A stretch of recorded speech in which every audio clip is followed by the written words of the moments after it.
Konnichiwa!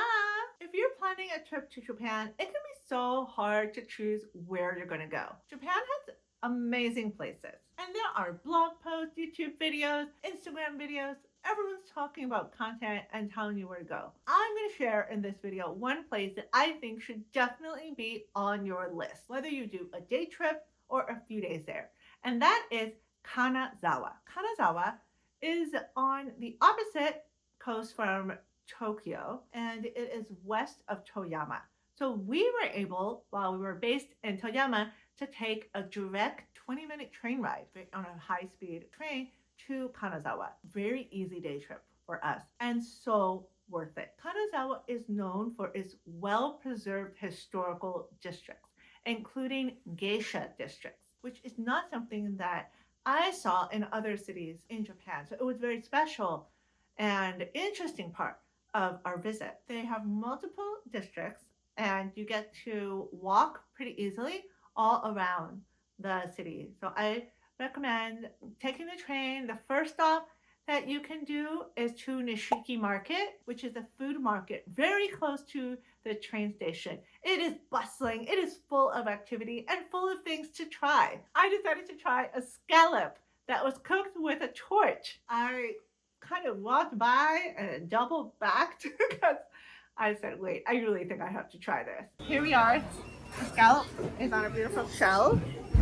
I don't know what this is. This is so interesting. Like, I'm used to like a white scallop. This looks different. It was so good. I did not know what I was doing because the scallop came with both white part and like an orange part. I didn't know what part I was supposed to eat. I think it had one more part. Well, I kind of figured it out. Whatever I ate, it was delicious. There were a lot of people there enjoying their market time.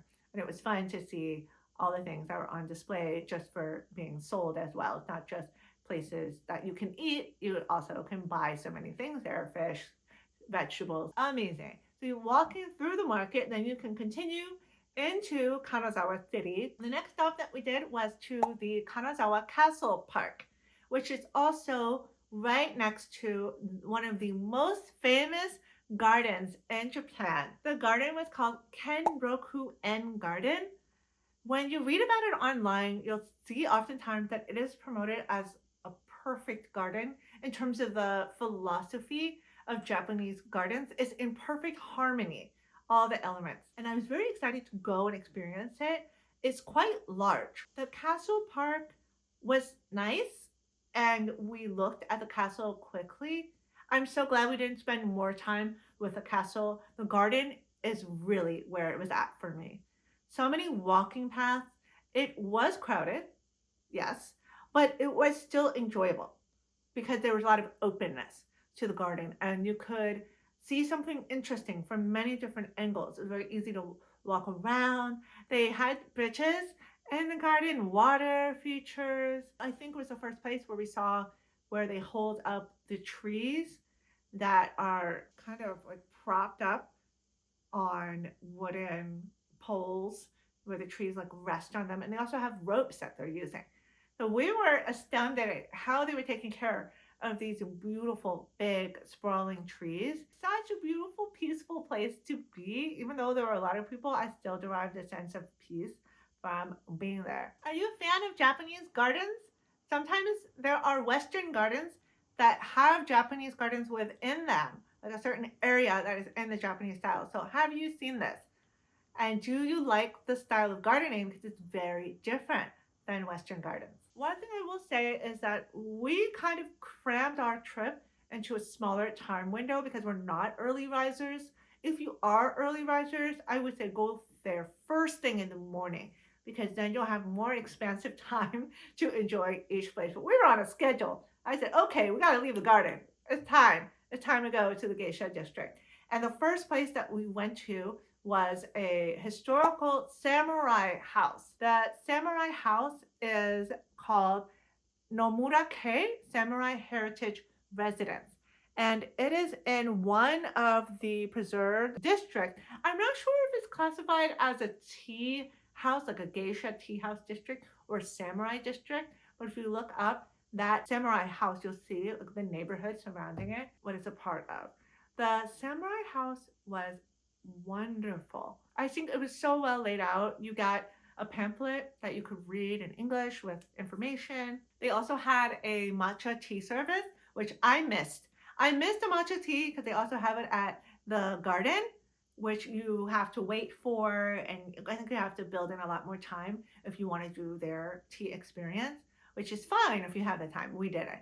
The Samurai House also has a tea experience, but it ends earlier. I think it ends at 3 and the house closes at 5. So we missed that too. But we got to see the room where they serve it. It overlooks the garden because the house is focused around a garden that is really, really big. So beautiful, so well kept, and you can sit outside and observe it from different points. So some people were just hanging out there, sitting and looking at the garden, looking at the water features, the little waterfalls, and the rocks, because these are all elements of Japanese gardens. They also had painted sliding dividers of the different rooms. They had a beautiful artist that had painted them. And that was so cool to see. The house is in very good shape. Right when you go in, you also see a samurai armor, a set of armor that is really old and really cool. And they have a tiny exhibit as well with old things that are fun to look at from the samurai history of the house. I think they even had coins. They had an old letter that was really, really funny, and I'll let you discover that for yourself. Altar, a place with an altar. So we enjoyed the house. It was also nice for me because I like to look at everything in a museum. So if a museum is really big, I can feel overwhelmed that I'm not going to be able to see it all. But the house was a perfect, like, bite-sized experience. Are you into samurai culture? Have you been curious about this? There's so many movies and TV shows that have referenced the samurai time, because actually there was a time when the samurai were the rulers of Japan. Did you know that? Walking around the district there was very beautiful. The architecture was so cool. And if you have more time, you can go deeper into other places in the district that are historic and super beautiful. We were on a schedule, so we hurried off to an actual geisha district.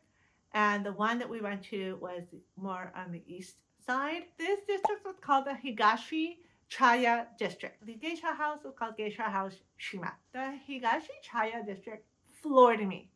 Floored me. It was so well preserved, so stunning. It looked like I was just in history on the streets. Like I felt like I was in a movie, and they were actually filming something there, and I didn't know if I was going to be included. So I started strutting, like, yes, put me in your movie. I'm here. It was just really, really beautiful, really cool, the architecture. Because it was so well maintained, you felt like it was just back in time. The Shima Geisha house is 2 floors. And this actually feels like an old house.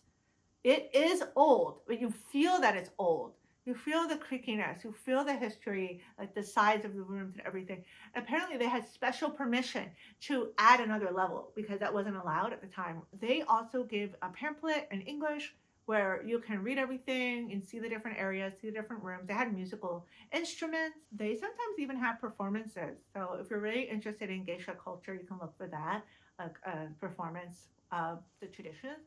We just saw some videos where you could see what the geishas were doing with the music and the singing. We saw a kitchen there. So they didn't actually have like a full kitchen. They would order from restaurants and like prepare things there. They had a small interior garden, and it was very different than the samurai house. So I liked seeing 2 different historical houses in that same day. Are you interested in geisha culture? Maybe you've seen the movie or read the book, Memoir of a Geisha. Let me know. I was looking for matcha because I missed the matcha service everywhere.